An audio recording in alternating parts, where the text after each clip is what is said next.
हाँ, नमस्कार दोस्तों। आज की इस महत्वपूर्ण चर्चा को शुरू करते हैं और आज की इस महत्वपूर्ण चर्चा के अंदर एक महत्वपूर्ण इंडियन स्कॉलर्स, एक महत्वपूर्ण इंडियन लीडर और एक महान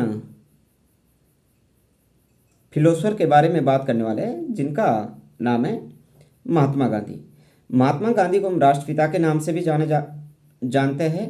हालांकि महात्मा गांधी के ऊपर हर एक पहलू के ऊपर या हर एक विचार के ऊपर उनके हम अनेकों अनेकों दिनों तक भी डिबेट डिस्कशन उसके ऊपर कर सकते हैं।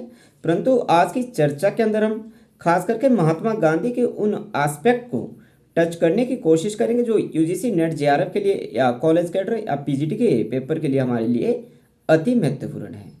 तो आज की चर्चा के अंदर हम उन सभी फैक्ट्स को आज की चर्चा के अंदर कवर करेंगे जो कि यूजीसी नेट सेट के लिए, हमारे लिए, जेआरएफ के लिए और कॉलेज कैडर और पीजीटी की जो हमारी परीक्षा होती है या पीएचडी इंट्रेंस का जो हमारा पेपर होता है, जो ऑब्जेक्टिव टाइप्स रहता है, उसको हम क्या आज की चर्चा के अंदर उनको डिस्कस करने वाले हैं।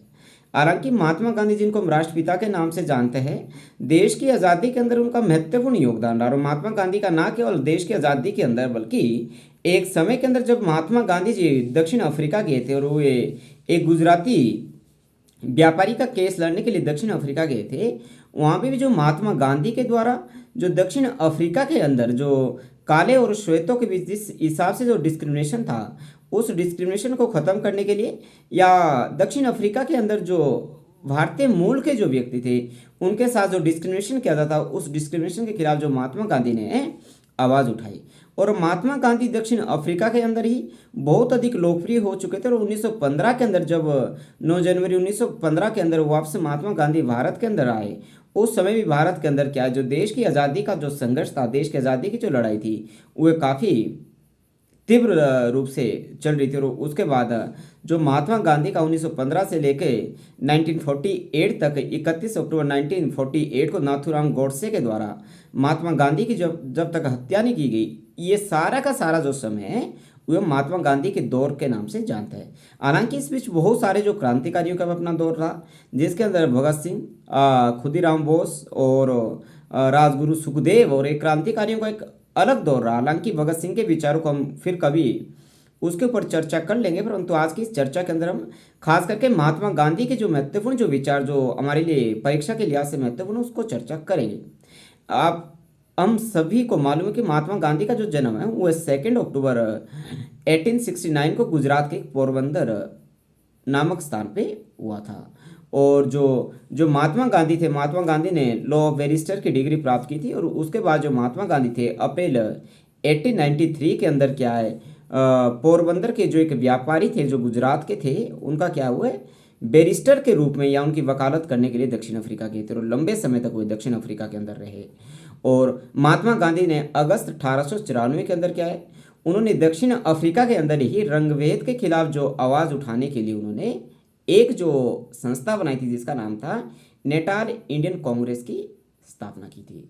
और 1903 के अंदर दक्षिण अफ्रीका के अंदर ही महात्मा गांधी के द्वारा क्या है, ट्रांसवाल ब्रिटिश इंडिया सोसाइटी की स्थापना की गई थी। और 1 अक्टूबर 1904 के अंदर क्या है, महात्मा गांधी के द्वारा इंडियन ओपिनियन के प्रबंधक का या प्रकाशन का भी क्या है, जिम्मा लिया गया था। और ये एक साप्ताहिक पत्रिका थी। और नवंबर दिसंबर 1904 के अंदर जो महात्मा गांधी के द्वारा है फिनिक्स आश्रम की स्थापना की थी जो दक्षिण अफ्रीका के अंदर है। और गांधी जी 9 जनवरी 1915 के अंदर क्या है, वापस भारत लौटे थे। और 25 मई 1915 को क्या है, महात्मा गांधी के द्वारा क्या है, अहमदाबाद के जो साबरमती आश्रम पे क्या उन्होंने एक आश्रम की स्थापना की थी। और उसके बाद जो महात्मा गांधी का जो पूरी कर्मभूमि रही या राजनीतिक जीवन, जिस भी चर्चा परिचर्चा की जाती कि देश की आज़ादी के लिए अगला स्टेप हमारा क्या होगा, कि हमारा क्या कदम होगा, ये सारे के सारे जो अधिकतर जो निर्णय ये साबरमती आश्रम के अंदर ही लिए जाते थे। और सुभाष चंद्र बोस के द्वारा महात्मा गांधी को राष्ट्रपिता कहा गया था। और रविंद्रनाथ टैगोर के द्वारा क्या महात्मा गांधी को क्या महात्मा की उपाधि दी गई थी, जो कि महत्वपूर्ण फैक्ट्स है। इसके साथ जो गांधी जी थे वो व्यवहारिक आदर्शवाद, ठीक है, प्रैक्टिकल आइडियलिस्ट कहे जा सकते हैं कि जो गांधी जी थे ये व्यवहारिक आदर्शवादी थे, ना कि गांधी जी रियलिस्ट थिंकर रहे। इसके साथ साथ यदि हम गांधी जी के विचारों को पढ़े तो गांधी जी के विचारों के अंदर क्या हमें आदर्शवाद के जो विचार है वो देखने को मिलते हैं। गांधी जी ये कहते थे कि सत्य ही ईश्वर है, और गांधी जी ने इसी को ही अपना दर्शन बना लिया था, या इसको ही अपना फिलोसफी बना लिया था। इसी के साथ जो गांधी जी ने है प्रेम को सत्य की प्राप्ति का एक महत्वपूर्ण मार्ग बताया था। यदि हमने सत्य को प्राप्त करना है तो प्रेम ही हुए रास्ता जिसके द्वारा हम क्या सत्य को पा सकते हैं। और प्यारेलाल जो नेयर जो गांधी जी के निजी सचिव थे, उन्होंने गांधी जी के जीवन के ऊपर अनेक रचनाएं लिखी, जिसके अंदर क्या है Mahatma Gandhi the last phase discovery of Satyagraha एक महत्वपूर्ण पुस्तक है जो कि प्यारेलाल नेयर के द्वारा लिखी गई है। गांधी जी ने 1893 के अंदर क्या है जब वो अफ्रीका गए तो उन्होंने क्या फिनिक्स और टॉलस्टॉय फॉर्म की भी स्थापना की, और वर्ष 1915 के अंदर तो वो वापिस भारत आ ही गए थे। टॉलस्टॉय जो एक रूसी उपन्यासकार थे जिन्होंने की वॉर एंड पीस, जो कि 1869 के अंदर उनकी ये बुक पब्लिश हुई थी, एक महत्वपूर्ण उपन्यास लिखा था जिससे कि गांधी जी क्या बहुत अधिक प्रभावित हुए। और इसके साथ जो गांधी जी ने टॉलस्टॉय के वॉर एंड पीस से क्या है ब्रेड लेवर का जो विचार है या कॉन्सेप्ट है वो उन्होंने टॉलस्टॉय से ही लिया था, या टॉलस्टॉय के इस विचार से वो बहुत अधिक प्रभावित या इन्फ्लुएंस हुए थे। बहुत सारे बाकी ऐसे विचार भी जो गांधी जी को उन्होंने प्रभावित करने का काम किया, जिसके गांधीवाद की जो विचारधारा है या व्यक्तियों से क्या वो ऐसे दो ग्रंथ जिससे गांधी जी बहुत अधिक प्रभावित रहे, एक तो रामायण और दूसरे के गीता से जो महात्मा गांधी जी थे काफ़ी अधिक प्रभावित हुए। इसके साथ साथ जो गांधी जी थे वह बौद्ध धर्म की शांति एवं अहिंसा के विचार से भी बहुत अधिक प्रभावित हुए थे। और गांधी जी इस्लाम धर्म की बंधुता की संकल्पना, जो उनके अंदर जो भाईचारे की जो संकल्पना है, इससे भी काफ़ी अधिक प्रभावित हुए। और लियो टॉल्स्टॉय की जो महत्वपूर्ण जो बुक थी the kingdom of God is within you, जो 1894 के अंदर पब्लिश हुई थी, इससे बहुत अधिक महात्मा गांधी जी इन्फ्लुएंस से प्रभावित रहे। और हेनरी डेविड थोरो की बात की जाए तो दी एसे ऑन सिविल डिसोबिडेंस 1849 से, इस बुक से भी जो महात्मा गांधी थे काफ़ी अधिक प्रभावित रहे। जॉन रॉस्किन जो अन्य उनकी महत्वपूर्ण रचना थी अनटू दिस लास्ट, जो 1860 के अंदर पब्लिश होती है, इसी बुक से जो महात्मा गांधी ने सर्वोदय के रूपांतरण किया था, या सर्वोदय का अपना कॉन्सेप्ट दिया था, जो कि गुजराती भाषा के अंदर लिखी गई है।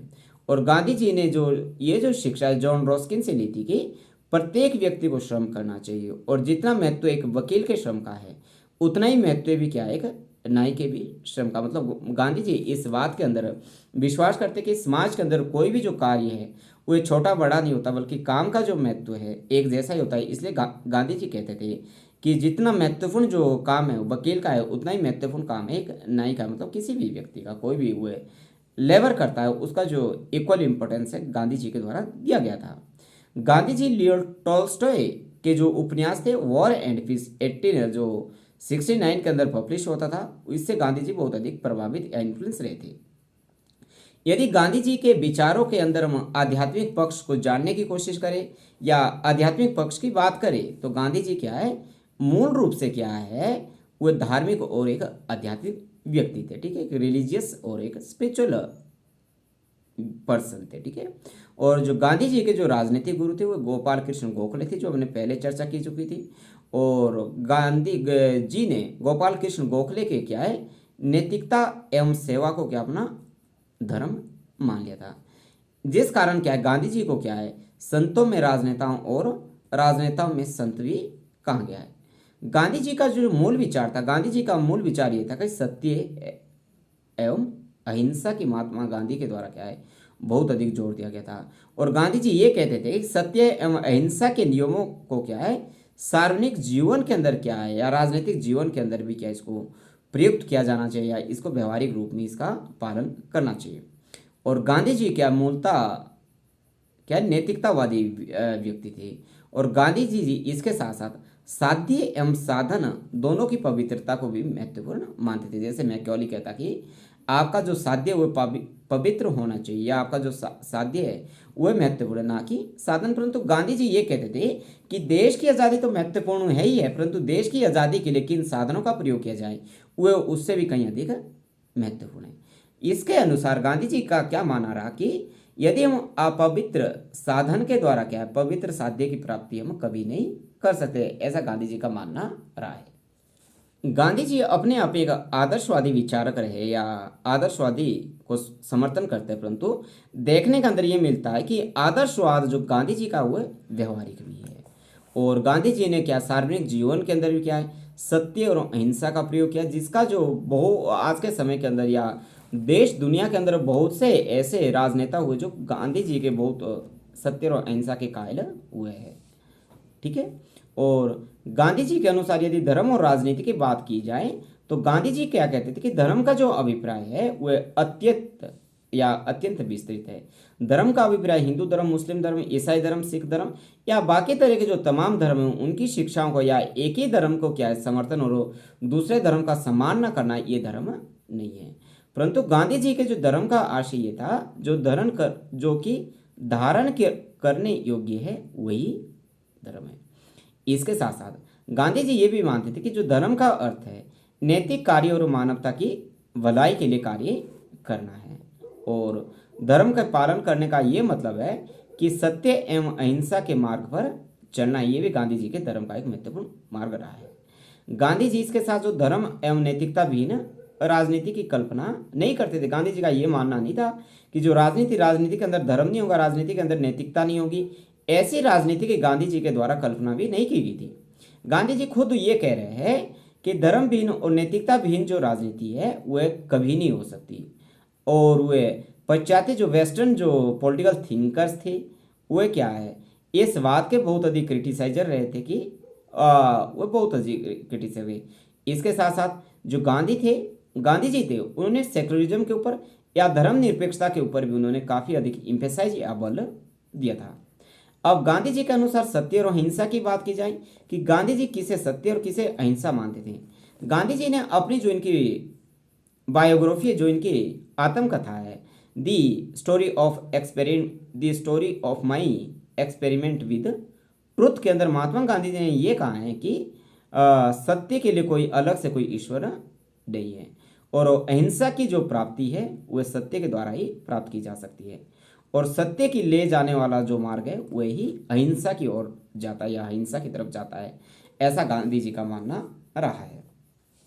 गांधी जी ये कहते हैं कि जो हमारे अहिंसा के वो दो अभिप्राय है, एक तो नकारात्मक अहिंसा और एक सकारात्मक अहिंसा। गांधी जी का नकारात्मक अहिंसा से ये मतलब था कि किसी की हत्या न करना, तथा सकारात्मक अहिंसा का उनका मतलब था कि प्राणी मात्र के प्रति प्रेम करना। यह सकारात्मक अहिंसा का जो मतलब है वो महात्मा गांधी के द्वारा बताया गया है। इसके साथ साथ जो गांधी जी ये भी कहते थे कि अहिंसा मनसा वचा एवं कर्मणा होनी चाहिए, ये गांधी जी का मानना रहा है। गांधी जी ये भी कहते थे कि अहिंसा वो एक सिद्धांत है जिसमें अपने विरोधियों को क्या है प्रेम से जीता जाता है, ना कि घृणा से। ये गांधी जी का महत्वपूर्ण कोटेशन रही थी। और घृणा से या संघर्ष से, ये भी गांधी जी कह रहे हैं। और गांधी जी ने जो बाइबल के इस कथन के बहुत अधिक वे समर्थक रहे थे कि पाप से घृणा करो, ना कि पापी से। गांधी जी का ये मानना था यदि कोई व्यक्ति पापी है तो हमें उसकी पाप से घृणा करने, ना कि उस व्यक्ति से, क्योंकि यदि एक अच्छा व्यक्ति है वो अपने अच्छे विचारों के द्वारा ऐसा व्यक्ति जो गलत रास्तों पे चल पड़ा है उस व्यक्ति के विचारों को भी क्या हुआ है सही कर सकता है, ऐसा गांधी जी का मानना रहा है। और गांधी जी ये भी बोलते थे जो अहिंसा है वो वीरों का शस्त्र है, ना कि कायरों का। ठीक है।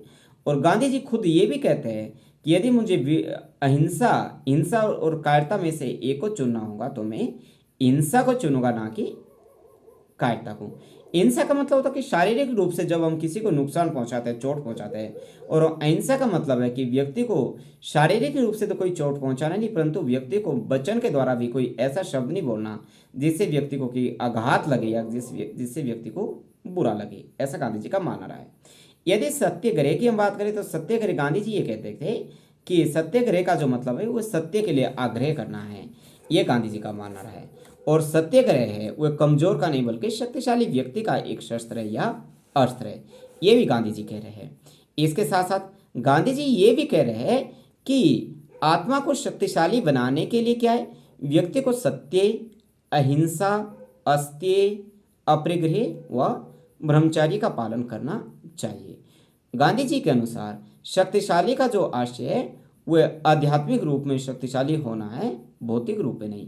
ऐसा नहीं कि शक्तिशाली के रूप के अंदर दी ग्रेट खरली को हम शक्तिशाली माने, बल्कि हम शक्तिशाली उस व्यक्ति को मानेंगे जो मानसिक रूप से और आध्यात्मिक रूप से क्या व्यक्ति क्या है ताकतवर होगा, उस व्यक्ति को गांधी जी ताकतवर मानते थे। और गांधी जी के निष्क्रिय प्रतिरोध के सिद्धांत की बात करें तो निष्क्रिय प्रतिरोध के जो सिद्धांत है तो अरविंदो घोष के अंदर विचारों के अंदर ही हमें देखने को मिलता है, परंतु गांधी जी के द्वारा भी कि सत्याग्रह और निष्क्रिय जो प्रतिरोध के बीच क्या है अंतर किया जाता है। तो इस आधार पर किया जा सकता है कि जो सत्याग्रही है वह व्यक्ति विरोधी के नुकसान का प्रयास नहीं करता, बल्कि ये विरोधी के हृदय परिवर्तन का प्रयास करता है और सत्य और हिंसा का प्रयोग कभी नहीं करता। ठीक है, परंतु जो निष्क्रिय प्रतिरोध का मतलब यह है कि नकारात्मक रूप से क्या है विरोध करना है और अवसर आने पर क्या हिंसा का प्रयोग भी इसके अंदर किया जा सकता है। और सत्याग्रह के भी जो गांधी जी के द्वारा हुए दो प्रकार बताए गए, असहयोग और सविनय अवज्ञा।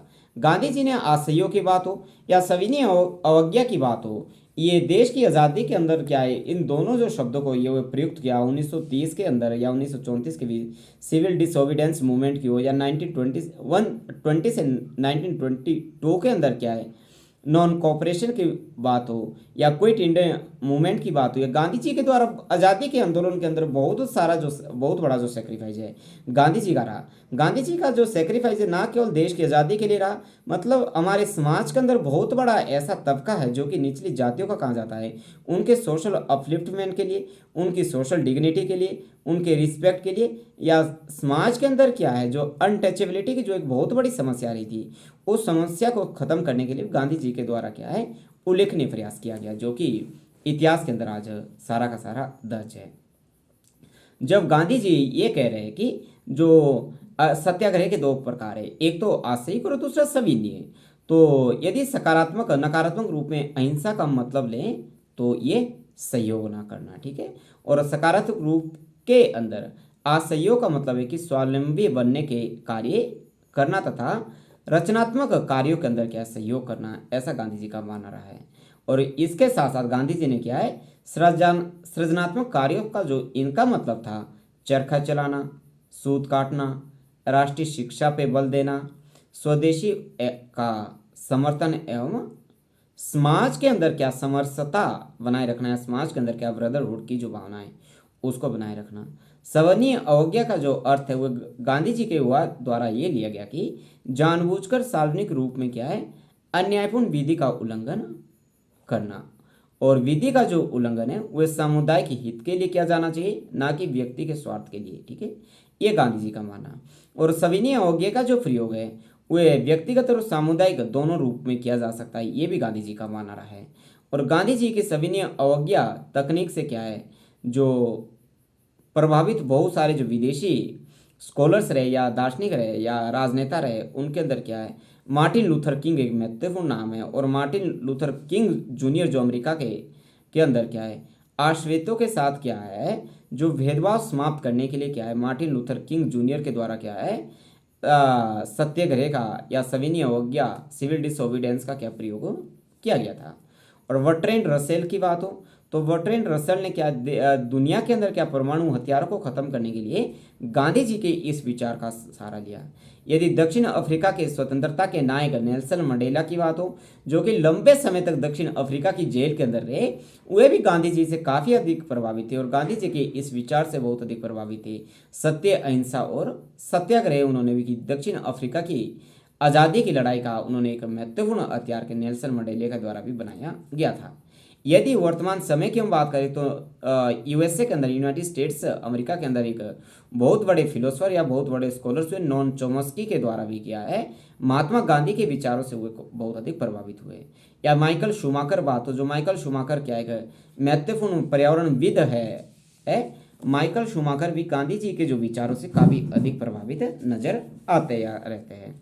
गांधी जी का ये मानना था कि जो सविनय अवज्ञा का जो विचार है ये इन्होंने डेविड थोरो से लिया था, ऐसा गांधी जी स्वयं कह रहे हैं। अपने आत्मकथा के अंदर गांधी जी ने इस बात का जिक्र किया था। गांधी जी का आधुनिक जो सभ्यता है, जो मॉडर्न कल्चर या सिविलाइजेशन है, इसके बहुत बड़े आलोचक रहे, क्रिटिसाइजर्स रहे। गांधी जी ने अपनी जो महत्वपूर्ण रचना हिंद स्वराज 1906 के अंदर पब्लिश होती है, इस बुक के अंदर गांधी जी के द्वारा के आधुनिक जो सभ्यता है इसकी कड़ी आलोचना की गई है। और जिसके साथ उन्होंने क्या है, आधुनिक जो रेल है, वकील है या डॉक्टरों का की भी क्या है बहुत अधिक आलोचना की गई गांधी जी के द्वारा।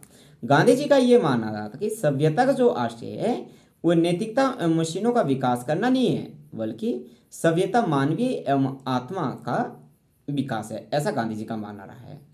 और गांधी जी के पाश्चात्य जो वेस्टर्न सिविलाइजेशन थी या कल्चर था उसके बहुत बड़े क्रिटिसाइजर या बहुत बड़े आलोचक रहे। गांधी जी का ये मानना रहा कि जो पाश्चात्य जो सभ्यता है वो क्या भौतिकवादी सभ्यता है। ये जो शक्तियों का क्या है केंद्रीकरण इसके अंदर रहता है। आर्थिक और राजनीतिक ये दोनों रूप से क्या है केंद्रीकृत के अंदर विश्वास करते हैं। और हिंसा की राजनीति के अंदर भी क्या जो वेस्टर्न जो कल्चर या वेस्टर्न जो सिविलाइजेशन है वो इसके अंदर क्या बिलीव करती है। यदि राज्य के विचार की बात करें कि गांधी जी का राज्य के बारे में गांधी जी का क्या विचार था, तो गांधी जी क्या मूलतः क्या है दार्शनिक अराजकतावादी व्यक्ति थे। अराजकतावादी व्यक्ति का मतलब होता है ऐसा व्यक्ति जो कि राज्य को नहीं मानता, राज्य को इस बात का मानता कि राज्य का वही क्या है एक शोषण का, राज्य के द्वारा क्या है शोषण का एक यंत्र है और राज्य के द्वारा क्या है शोषण किया जाता है। इसलिए गांधी जी का ये मानना रहा था यदि समाज के अंदर शोषण को खत्म करना तो हमें राज्य को खात्मा क्या है जरूरी है, जो कि कार्ल मार्क्स के विचारों का एक महत्वपूर्ण आधार है। परंतु जो गांधी जी थे वे शांतिपूर्ण अराजकतावादी कहे जाते हैं या दार्शनिक अराजकतावादी कहा जाता है। महत्वपूर्ण फैक्ट है क्योंकि सत्याग्रही और अहिंसात्मक नैतिक व्यक्ति के लिए क्या है राज्य की कोई आवश्यकता नहीं होगी, ऐसा गांधी जी का मानना रहा था। और गांधी जी ने राज्य को क्या है आत्मा रहित मशीन कहा था जिसके द्वारा हिंसा का जो प्रयोग वो संगठित रूप के अंदर किया जाता है। और गांधी जी के द्वारा क्या है राज्य नामक संस्था का भी विरोध किया गया था क्योंकि गांधी जी का ये मानना था कि आदर्श व्यवस्था के अंदर क्या में राज्य की कोई जरूरत नहीं पड़ेगी क्योंकि राज्य का काम पुलिस है, राज्य का मतलब पुलिस है, राज्य का काम पनिश करना है, राज्य का काम दंडित करना है। परंतु गांधी जी का ये मानना था जब ऐसा समाज है समाज के अंदर व्यक्तियों का हृदय परिवर्तन किया जाएगा जहाँ पे अहिंसा नहीं होगी, जहाँ पे सत्य होगा, अहिंसा को स्थान दिया जाएगा या सविनय अवज्ञा को स्थान दिया जाएगा, ऐसे समाज के अंदर राज्य नाम की संस्था की किसी भी तरह की जरूरत नहीं पड़ेगी। ठीक है, क्योंकि गांधी जी का ये मानना था कि आदर्श समाज में क्या राज्य की कोई आवश्यकता नहीं रहेगी और राज्य क्या हिंसा व्यक्ति की हिंसा से क्या उत्पन्न होता है, ऐसा गांधी जी का मानना रहा है। और गांधी जी ने जो समूची जो पाश्चात्य सभ्यता के क्या वो आलोचक रहे हैं और इसके साथ साथ गांधी जी ने जो संसदीय लोकतंत्र है या बहुमत के लोकतंत्र एवं दलीय प्रणाली को भी क्या गांधी जी के द्वारा पूरी तरह से क्या इसको रिजेक्ट किया गया था या पूरी तरह से इसको अस्वीकार करने का काम किया गया था। गांधी जी संसद को बाज औरत के नाम से पुकारते थे, गांधी जी के द्वारा महत्वपूर्ण फैक्ट है। और गांधी जी के द्वारा क्या जो समूचे पाश्चात्य जो सभ्यता के अंदर क्या है जो शक्तियों का जो केंद्रीकरण सेंट्रलाइजेशन इसके अंदर पाया जाता है, इसलिए जो ऐसा समाज है वह हिंसात्मक समाज नहीं हो सकता बल्कि हिंसा पे आधारित ऐसा समाज होगा, ऐसा गांधी जी का मानना रहा है। और गांधी जी ने क्या है विकेंद्रीकृत या डिसेंट्रलाइजेशन शासन की क्या है समर्थक रहे या उन्होंने उसका समर्थन किया गांधी जी के द्वारा।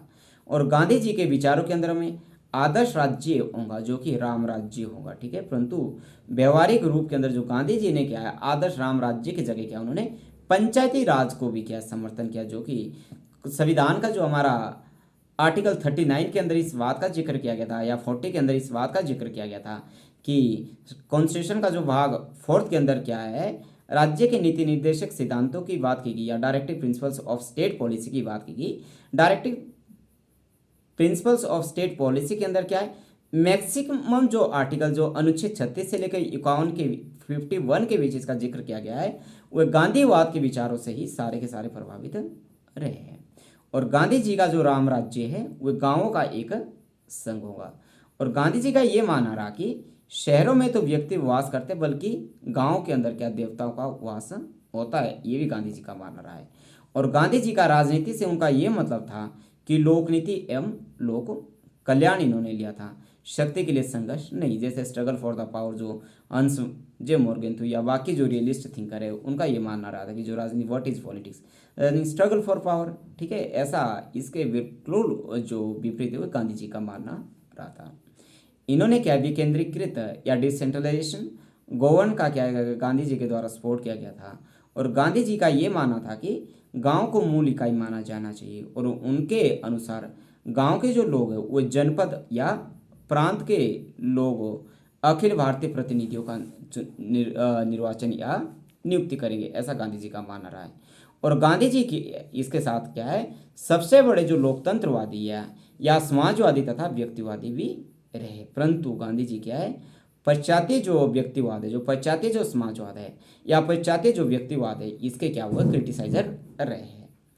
यदि अधिकारों के, गांधी जी के अधिकारों की बात की जाए, गांधी जी के विचारों के अंदर यदि हम अधिकारों को समझने की कोशिश करें, तो गांधी जी का जो विचार वो व्यक्तिवादी है, परंतु इसके साथ साथ गांधी जी ये भी कहते हैं कि उनका जो व्यक्तिवाद है वो नैतिक व्यक्तिवाद है, और जिसके अंदर क्या, प्रत्येक व्यक्ति ने जब अपने कर्तव्यों का पालन करेगा, जब प्रत्येक व्यक्ति अपने कर्तव्यों का पालन करेगा, तो ऐसी परिस्थिति में दूसरों के अधिकारों के उल्लंघन का सवाल ही पैदा नहीं होता, ऐसा गांधी जी का मानना रहा। जैसा क्या है, जो एक प्राचीन जो फिलोसफर यूनान के अंदर हुए थे, जिनका नाम प्लेटो है, प्लेटो भी क्या है, जब ये कहते थे कि प्रत्येक व्यक्ति ने क्या अपने कार्यों का जो पालन है दूसरों के कामों के अंदर क्या बिना इंटरफियर या बिना हस्तक्षेप किए करना है, वही अधिकार है या वही व्यक्ति का कर्तव्य है। यदि गांधी जी के स्वराज की बात करें या स्वतंत्रता की बात करें, जिसको लिबर्टी कहते हैं, लिबर्टी का मतलब होता है जब व्यक्ति के ऊपर किसी भी तरह के प्रतिबंध ना हो, परंतु जो गांधी जी के जो स्वराज का जो मूल उद्देश्य था, स्वराज प्राप्त करना था, या स्वतंत्रता का मूल उद्देश्य स्वराज प्राप्त करना। और स्वराज भी मूलतः अपने आप में क्या है, उपनिषदों से लिया गया शब्द है, जिसका मतलब ये होता है कि स्वयं पर शासन या स्वयं शासन करना, सेल्फ रूल क्या है, उपनिषद के अंदर ये लिखा गया है। और स्वराज के यदि हम नैतिक, आध्यात्मिक एवं राजनीति दोनों अर्थ लिए जा सकते हैं, और नैतिक और आध्यात्मिक अर्थ के अंदर क्या, स्वराज का जो अर्थ है स्वशासन या आत्मनियंत्रित होना है, जबकि राजनीतिक रूप के अंदर क्या, स्वराज का जो आशय है लोगों द्वारा क्या है, स्वयं शासन करना है, ऐसा गांधी जी का मानना रहा है। और स्वराज शब्द की व्यवस्थित रूप के अंदर यदि पहली बार इसको प्रयोग करने का श्रेय दिया जाता, तो तिलक के विचारों के अंदर क्या हमें ये देखने को मिलता है। तिलक ने स्वराज के क्या है कुछ एक प्रयोग किया, या उन्होंने अर्थ किया कि स्वराज का जो मतलब है एक ही धर्म या प्रजाति से क्या है लोगों पर क्या है समान धर्म या प्रजाति के लोगों का क्या है शासन लिया है, से तिलक का मानना रहा है। सेकंड, स्वराज का जो मतलब है वो उत्तरदायी एवं सहमति पर आधारित शासन से लिया जाता है। थर्ड, स्वराज का जो मतलब है लोगों की राजनीतिक प्रक्रिया के अंदर क्या है सहभागिता या पार्टिसिपेशन से लिया जाता है। फोर्थ, तिलक ने जब स्वराज का जो प्रयोग किया था वो डोमिनियन स्टेटस के रूप में किया था, ठीक है, और जिस कारण क्या भारतीय राष्ट्रीय कांग्रेस के अंदर क्या स्वराज एवं पूर्ण स्वराज के अंदर क्या अंतर किया जाता है। और पूर्ण स्वराज की जो मांग है 1929 के अंदर पहली बार क्या है कांग्रेस के लाहौर अधिवेशन के अंदर की जा गई थी, और इस लाहौर अधिवेशन की जो अध्यक्षता है पंडित जवाहरलाल नेहरू के द्वारा क्या पहली बार की गई थी। और लाहौर अधिवेशन के अंदर ही है इस बात पे सहमति बनी की थी कि डोमिनियन स्टेटस नहीं हुई बल्कि स्वराज, पूर्ण स्वराज प्राप्त करना क्या है भारतीय राष्ट्रीय कांग्रेस का एक उद्देश्य रहेगा।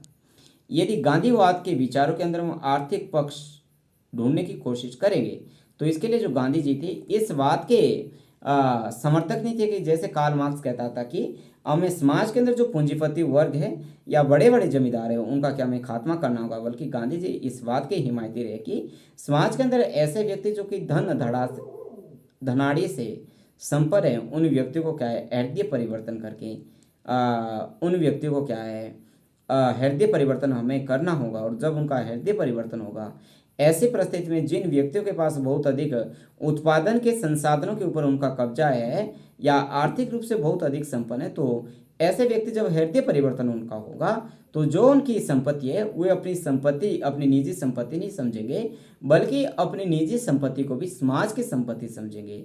और ऐसी परिस्थिति में जो धन धनाढ़ी जो व्यक्ति है वे समाज के विकास के अंदर क्या या निर्धनों के विकास के अंदर क्या महत्वपूर्ण योगदान देंगे, जिसके लिए गांधी जी ने ट्रस्टीशिप का सिद्धांत दिया, या कॉन्सेप्ट ऑफ ट्रस्टीशिप के नाम से भी हम उसको जानते हैं। ट्रस्टीशिप का जो मतलब यही रहता कि जो संपत्तिशाली जो व्यक्ति है, जिनके उत्पादन के संसाधनों के ऊपर जिनका नियंत्रण है, संपत्तिशाली जो व्यक्ति है अपनी संपत्ति का मालिक नहीं समझेगा, बल्कि अपने आप को ट्रस्ट समझेगा, बल्कि उसका पहरेदार समझेगा। ऐसा गांधी जी का मानना रहा था। और गांधी जी क्या अरस्तु के इस सिद्धांत के या इस बात के भी समर्थक रहे थे कि जो संपत्ति है वह व्यक्तिगत होनी चाहिए, परंतु जो उसका उपभोग है वह सार्वजनिक होना चाहिए, जो कि महत्वपूर्ण है, जो महत्वपूर्ण कॉन्सेप्ट एरिस्टोटल के विचारों के अंदर भी हमें देखने को मिलता है और गांधी जी के विचारों के अंदर भी हमें देखने को मिलता है। गांधी जी ने क्या भारत के जो पूंजीपति थे वे क्या अपनी पसंद, अपनी संपत्ति को व्यक्तिगत नहीं बल्कि संपूर्ण समाज के क्या धरोहर समझने को कहा था गांधी जी के द्वारा। और ये सेतु क्या है, पूंजीपतियों ने हृदय परिवर्तन की क्या है मांग गांधी जी के द्वारा उनसे की गई थी। और ये सिद्धांत के अनुसार या इसका मतलब ये रहता है कि ईश्वर संपत्ति का मालिक है और जो व्यक्ति है वह संपत्ति का ट्रस्टी या इसका रखवाला है, इस सिद्धांत के अनुसार। जिसके संबंध में गांधी जी का एक महत्वपूर्ण कथन ये रहा था कि प्रकृति के पास इतना है कि वह सभी व्यक्तियों की आवश्यकता को पूरा कर सकता है, परंतु प्रकृति के पास इतना पर्याप्त नहीं है कि वो व्यक्ति के स्वार्थ को या व्यक्ति के लालच को भी पूरा कर सके। ऐसा गांधी जी का मानना रहा। और माइकल शूमाकर की जो बात अभी हमने की कि माइकल शूमाकर गांधी जी से बहुत अधिक प्रभावित रहे, या जो माइकल शूमाकर एक महत्वपूर्ण इन्वायरमेंटलिस्ट है जो कि गांधी जी के अपने विचारों को कहने के लिए गांधी जी की इस विचार की क्या है वह प्रयोग करते या सहारा लेते कि प्रकृति के पास इतना तो है कि वो व्यक्ति की आवश्यकताओं को पूरा कर सकती है, परंतु व्यक्तियों के प्रकृति के पास इतना है कि वो व्यक्ति के लालच को या व्यक्ति के क्या है लालच को पूरा कर सके। ठीक है। और इससे जो गांधीवाद थे, इसलिए जो गांधीवादी विचारधारा के अंदर क्या दान को बहुत अधिक महत्वपूर्ण माना गया और दान को क्या उन्होंने बहुत अधिक महत्व दिया है, जिसके अंदर श्रम दान की बात की गई है, संपत्ति दान की बात की गई है, भूमि दान की बात की गई या ग्राम दान की बात भी गांधी जी के विचारों के अंदर हमें देखने को मिलती है। और इसके साथ साथ क्या है जो गांधी जी ने क्या है कुटीर उद्योग एवं जो लघु उद्योगों का भी क्या है गांधी जी के द्वारा क्या समर्थन किया गया था, क्योंकि गांधी जी ये मानते थे कि यदि संपत्ति का केंद्रीकरण, इससे क्या संपत्ति का केंद्रीकरण नहीं होगा बल्कि संपत्ति का विकेंद्रीकरण होगा। इसके उल्टा यदि देश के अंदर या बड़े बड़े फैक्ट्रीज होंगी या बड़ी बड़ी उद्योग होंगे तो ऐसी परिस्थिति में क्या है जो संपत्ति का केंद्रीकरण होगा ना कि विकेंद्रीकरण होगा। और गांधीवादी विचारधारा के अंदर क्या में क्या है श्रम प्रधान देश के लिए क्या जो इनका जो विचार है बहुत अधिक प्रभावित है, बहुत अधिक व्यवहारिक है गांधी जी का जो ये विचार है। और इस कारण क्या गांधी जी ने जो भारी मशीनों का भी विरोध किया था, परंतु गांधी जी क्या है ये नहीं कि गांधी जी मशीनों के ही विरोधी थे, बल्कि वह भारी मशीनों के विरोधी थे, ऐसे मशीनों के विरोधी थे जो कि मनुष्य के रोजगार को या व्यक्ति के रोजगार को खत्म करने की बात करती थी। बल्कि चरखा भी अपने आप में एक मशीन था, परंतु गांधी जी ने क्या है छोटे छोटे मशीनों का कभी विरोध नहीं किया, क्योंकि गांधी जी का तो ये मूल मंत्र रहा कि प्रत्येक घर के अंदर क्या है सूत काटने के लिए हमें चरखे का प्रयोग करना चाहिए। और गांधी जी ने लंबे समय तक क्या है स्वयं भी चरखे का प्रयोग किया, सूत काटने का काम गांधी जी के द्वारा किया गया। गांधी जी का ये मानना था कि प्रत्येक व्यक्ति को इतना श्रम तो करना ही चाहिए कि जिससे कि अपने 2 या 3 टाइम की जो रोटी कमाने के लिए जितना श्रम करना चाहिए उतना श्रम तो क्या है हर एक व्यक्ति को मिनिमम करना ही चाहिए। ऐसा गांधी जी का मानना रहा है।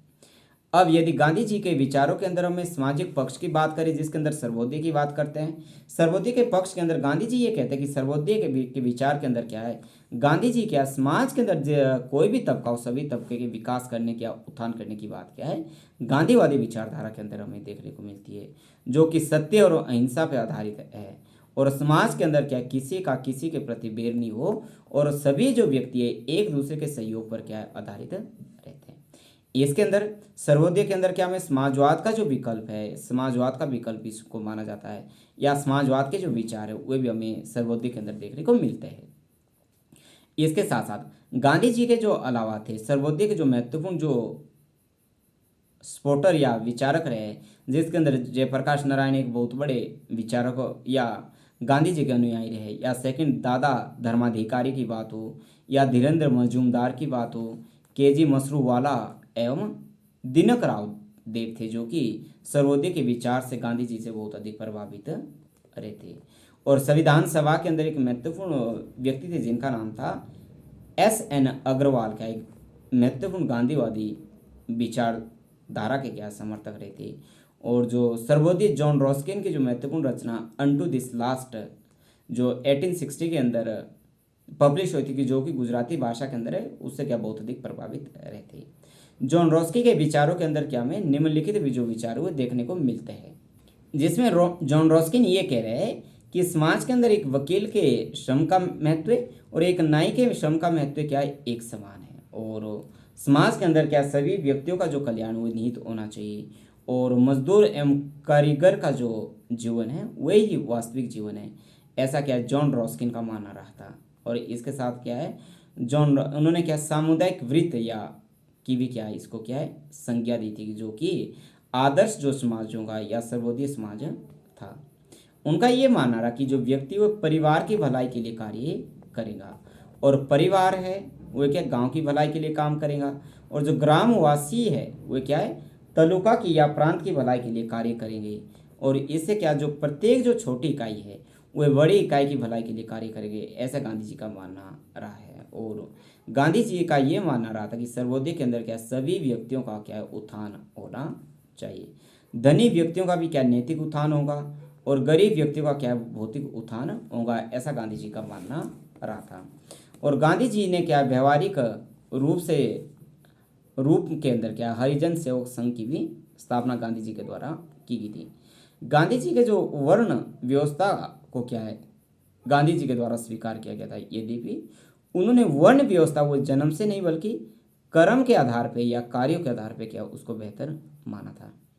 यदि गांधी जी के विचारों के अंदर नई तालीम की बात हो, शिक्षा की बात हो, तो गांधी जी ने क्या है पाश्चात्य जो शिक्षा थे वो बहुत बड़े उसके क्रिटिसाइजर्स रहे थे। और गांधी जी का ये मानना था जो तालीम है या जो शिक्षा है वह मातृभाषा के अंदर दी जानी चाहिए, और जिस तालीम के अंदर क्या चरित्र निर्माण की बात हो, या सादगी की बात हो, या शारीरिक रूप से हष्ट पुष्ट बनाने की बात हो, या शिक्षा की बात हो, आध्यात्मिक की बात हो, मानसिक विकास की बात हो, ऐसी शिक्षा क्या बच्चों को दी जानी चाहिए। और शिक्षा के अंदर क्या है कुटीर उद्योग एवं हस्तकला का क्या प्रशिक्षण दिया जाना चाहिए, ऐसा गांधी जी का मानना रहा है। और जो शिक्षा है वो गांव गांव के अंदर दी जानी चाहिए, ऐसा गांधी जी का मानना रहा है। और शिक्षा के लिए जो धन है वह आम व्यक्तियों से एकत्रित किया जाएगा, ना कि राज्य के द्वारा शिक्षा के ऊपर किसी भी तरह का एक्सपेंडिचर या खर्चा किया जाएगा, ऐसा गांधी जी का मानना रहा है। और ये जो तालीम जो गांधी जी की थी या शिक्षा की जो उनकी थी वह प्राथमिक शिक्षा के साथ क्या है प्रौढ़ शिक्षा पर भी क्या उन्होंने अत्यधिक बल गांधी जी के द्वारा दिया गया था। कुछ एक सम फैक्ट्स या कुछ एक ऐसे महत्वपूर्ण तथ्यों की चर्चा कर लेते हैं जो कि गांधी जी पे आधारित है, और गांधी जी जो कि परीक्षा के लिहाज से महत्वपूर्ण रहते हैं। केजी मसरूवाला हुए जो केजी मसरूवाला ने अपनी महत्वपूर्ण बुक्स गांधी एवं मार्क्स के अंदर ये कहा था कि गांधीवाद से हिंसा जोड़ने से क्या ये मार्क्सवाद नहीं होगा। और गांधी जी ने दक्षिण अफ्रीका के अंदर क्या है ग्रीन पैम्पलेट और इंडियन ओपिनियन जो 1909 के अंदर क्या है नामक जो विचार पत्र या का भी क्या प्रकाशन किया गया था ठीक है। और इंडियन ओपिनियन को क्या उन्होंने साप्ताहिक रूप से क्या है इसका भी संपादन किया था। गांधी जी ने क्या राजनीति विचार का क्या है हिंद स्वराज में पाए, जो गांधी जी के जो राजनीतिक विचार है वो हिंद स्वराज के अंदर पाए जाते हैं, और हिंद स्वराज का जो प्रकाशन है ये 1938 के अंदर हुआ था। और गांधी जी की जो आत्मकथा थी जिसका नाम था the story of my experiments with truth, जो कि 1929 के अंदर क्या है पब्लिश होती है, जो कि गुजराती भाषा के अंदर लिखी गई है ठीक है। और इसका जो अंग्रेजी के अंदर जो ट्रांसलेशन है या अनुवाद है वह महादेव देसाई के द्वारा किया गया है ठीक है। और गांधी जी ने भारत के अंदर क्या है हरिजन तथा यंग इंडिया पत्रों का भी क्या है इनके द्वारा संपादन किया गया था। और गांधी जी के ऊपर लुइस फिशर ने क्या है महत्वपूर्ण रचना देखी थी लाइफ ऑफ महात्मा गांधी 1950 के अंदर पब्लिश होती है। दिनकर जोशी ने महात्मा गांधी के ऊपर महात्मा वर्सेस गांधी बुक 2007 के अंदर पब्लिश होती है। रामचंद्र गुहा जो एक बहुत बड़े हिस्टोरियन हुए, India after Gandhi the history of the world largest democracy, जो बुक उनकी 2007 के अंदर पब्लिश होती है, गांधी जी के ऊपर ही लिखी गई है। और 27 दिसंबर 1901 को जो गांधी जी ने क्या है कलकत्ता कांग्रेस के क्या है अधिवेशन के अंदर भी शामिल हुए थे। और जी.एन. धवन क्या है political philosophy of Mahatma Gandhi जो बुक है 1946 के अंदर पब्लिश होती है। और जे.वी. कृपलानी की बात हो दी गांधीयन वे 1938 के अंदर ये बुक पब्लिश होती है। और जे.वी. कृपलानी की जो दूसरी महत्वपूर्ण बुक थी आई फॉलो महात्मा गांधी के नाम से थी। और महात्मा गांधी ने एक बार 1924 के अंदर क्या है जो गांधी राष्ट्रीय कांग्रेस का एक अधिवेशन हुआ था जो कि बेलगांव के अंदर हुआ था, इसकी अध्यक्षता भी गांधी जी के द्वारा की गई थी। आज की छोटी सी चर्चा के अंदर क्या है गांधी जी के संबंध में ऐसे महत्वपूर्ण फैक्ट जो परीक्षा के लिहाज से हमारे लिए महत्वपूर्ण थे, आज हमने उसको टच करने की कोशिश की। तो मेरा ऐसा मानना है कि परीक्षा के लिहाज से आपके लिए आज की जो ये चर्चा काफ़ी फ्रूटफुल रहने वाली। Thank you so much.